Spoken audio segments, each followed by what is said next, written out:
Guys, आपका फिर से स्वागत है मास्टर आईटी स्किल्स के अंदर। और जैसा कि आपको याद होगा कि हमने फर्स्ट लेक्चर में क्या पढ़ा था, what is front end and what is back and. वो दोनों एक दूसरे के साथ कैसे वर्क करते हैं with the help of real life example मैंने आपको बताया था। और आज मैं आपको बताऊंगा कि हमें इन दोनों के लिए या खाली फ्रंट एंड के लिए कौन सी टेक्नोलॉजी यूज करनी चाहिए और उसके अंदर क्या क्या होता है वो बताऊंगा। उससे भी पहले मैं आपको ये बताऊंगा कि हमें फ्रंट एंड के लिए कौन सी टेक्नोलॉजी यूज कर सकते हैं। अगर मैं बताऊं ये लाइक रिएक्ट जेएस है ना, व्यू जेएस और एंगुलर जेएस और नेस्ट जेएस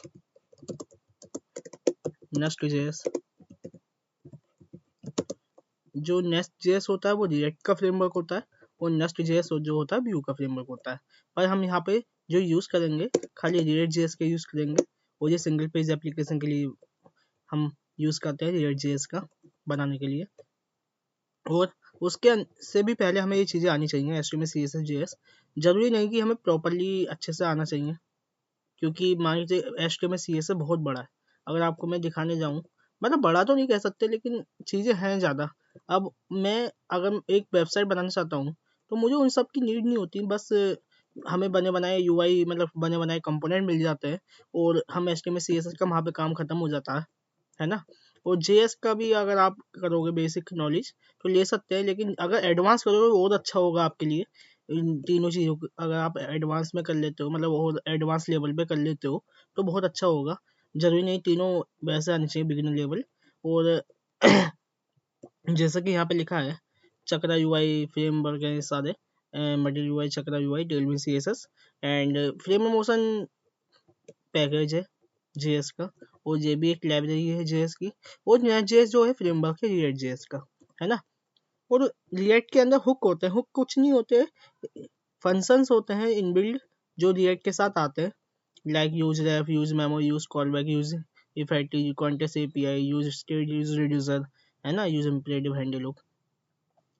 पर मैं गाइस एक बार बताऊंगा कि जब हम अगर हमने इसको गैदर कर लिया रिडस टूलकिट को, तो हमारा वहाँ पे क्या होगा कि इन तीनों का यूज ना के बराबर हो जाएगा। बस हमारा वहाँ पे यूज होगा ओनली केवल इसका यूज स्टेट का, वो भी ना के बराबर होगा यूज। और ये रिएक्ट हुक फॉर्म एक पैकेज होता है फॉर्म के लिए। मान के चलिए फॉर्म की वैल्यू को हमें उठा के बैकएंड के अंदर भेजना है, उसके बाद हमें रेस्पॉन्स दिखाना है, दूसरे पेज पे नेविगेट कराना है फॉर्म की वैल्यू। तो फॉर्म की वैल्यू को उठाने का काम ये करता है। हम नॉर्मल वे से भी कर सकते हैं, लेकिन मैं पहले नॉर्मल से ही बताऊंगा फिर इस पे लेके आऊँगा रिएक्ट हुक फॉर्म पे। रिएक्ट राउटर डॉम होता है, राउटिंग के लिए होता है। राउटिंग क्या होती है वो बता देता हूँ एक बार मैं आपको। मान के चलिए मैं यहाँ पे हूँ, है ना, इस पेज से इस पेज पे जा रहा हूँ मैं। तो ये नेविगेशन जो हो रही है इस पेज से इस पेज पे जाने के लिए, तो इसे राउटिंग बोलते हैं, है ना। मैं यहाँ से यहाँ पे आ रहा हूँ या यहाँ से यहाँ पे आ रहा हूँ, बस इतना सा पार्ट चेंज हो रहा है और हमारा ऊपर पेज भी रिफ्रेश नहीं, मतलब लोड नहीं हो रहा। खाली बस हमारे ये पाथ चेंज हो रहे हैं, नीचे डेटा आ जा रहा है। इसे सिंगल पेज एप्लीकेशन बोलते हैं गाइस। और जो नेविगेशन हो रहा है इसे राउटर का यूज से हो रहा है ये सारा, है ना।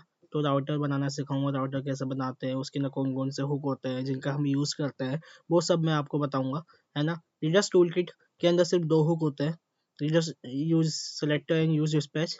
यूज सेलेक्टर से हम रिडस स्टोर के अंदर डेटा को भेजेंगे, मतलब यूज डिस्पैच की सहायता से रिडस स्टोर के अंदर हम डेटा भेजेंगे।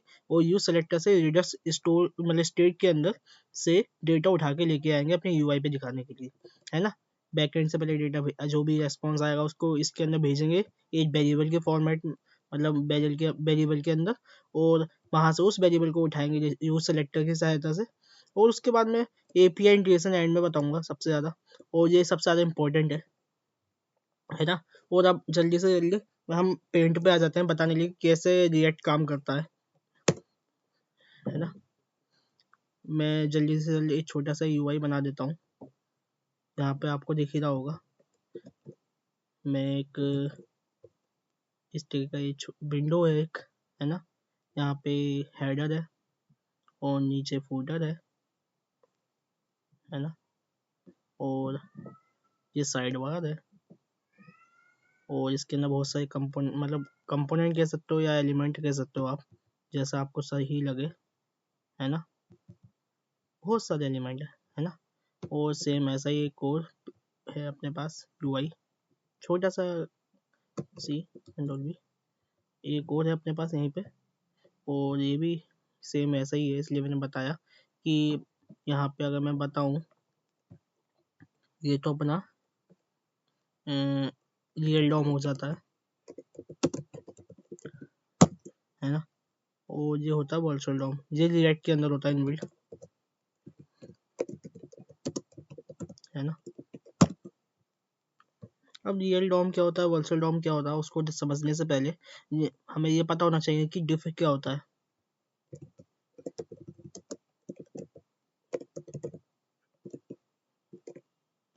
सॉरी, डिफ एल्गोरिदम, है ना। और एक होता है डेटा रिकंसिलिएशन,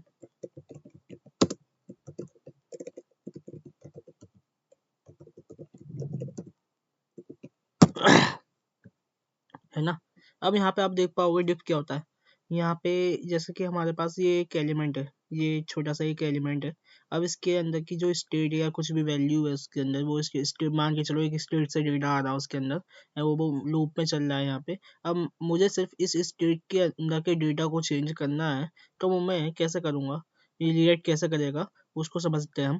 पहले तो हमारा रिएक्ट क्या करेगा कि उस स्टेट को पहले मतलब गेट करेगा, वर्चुअल डॉम के अंदर वो कौन सी स्टेट है या कौन सा एलिमेंट है वो गेट करेगा, ना कि पूरा पेज को गेट करेगा, सिर्फ उस स्टेट को गेट करेगा।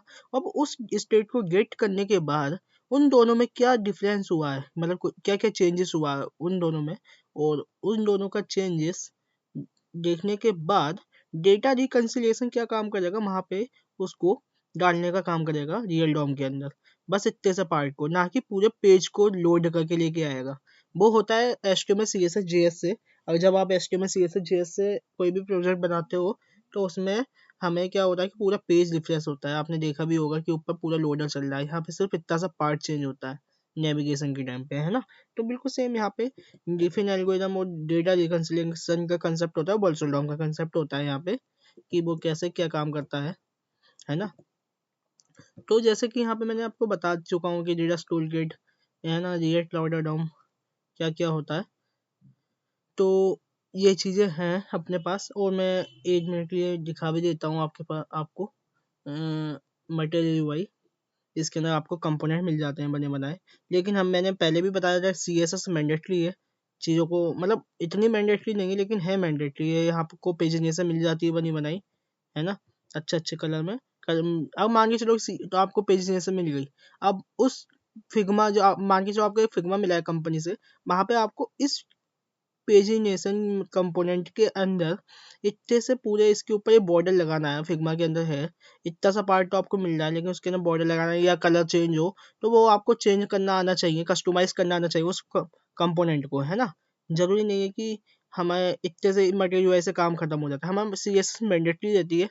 यहाँ पे आपको कोड मिल जाता है नीचे, जैसे मैं शो कोड करूँगा, JS का लेना चाहते हो JS का ले सकते हो, टाइप स्क्रिप्ट का लेना चाहते हो टाइप स्क्रिप्ट भी ले सकते हो, है ना। डैशबोर्ड पे ऐसे मैं क्लिक करूँगा, इस तरह से ड्रॉप डाउन आ जाता है और उसका कंपोनेंट का कोड नीचे आ जाता है। और यहाँ पे बहुत सारी चीज़ें लाइक पेपर या मोडाल दिखाता हूँ। मोडाल क्या होता है कि यहाँ पे क्लिक करें, एक छोटा सा पॉपअप खुल के आ गया, अंदर फॉर्म दिखा सकते हो, आपको फॉर्म भरना, सबमिट कर दिया, फिर मॉडल बन कर आके UI पे डेटा दिखा दिया, है ना। तो बहुत सारी चीज़ें होती हैं, लेकिन उसको कस्टमाइज करना आना चाहिए, है ना। मान के चलो कि आपको चीज़ों को उठाना तो आ गया, लेकिन कस्टमाइज ही करना नहीं आया, तो आप कैसे कर पाओगे उस चीज़ को, है ना। तो ये चीज़ें हैं। और एक और वेबसाइट होती है फ्रेमर मोशन।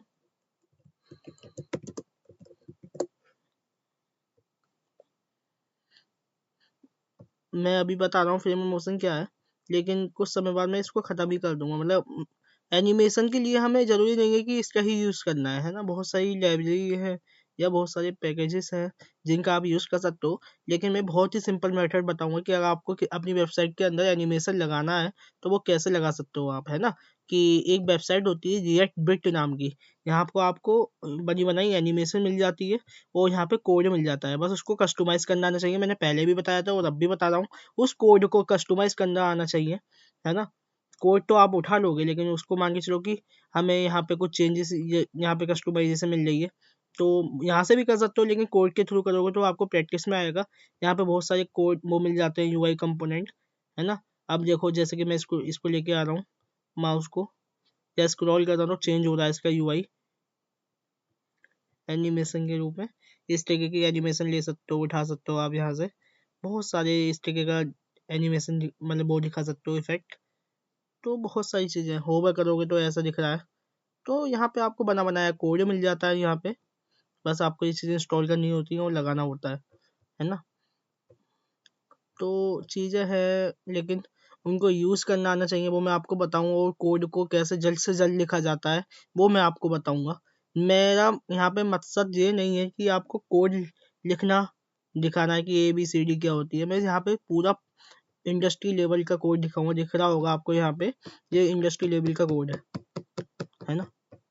अब मान के चलो ये जे कंपोनेंट है, मैं रेंडर कर रहा हूँ, इसके अंदर भी बहुत सारे कंपोनेंट है ना। ये है एक्शन फॉर्म, तो ये कंपोनेंट, इसके अंदर भी कोई ना कोई कंपोनेंट होगा कहीं ना कहीं।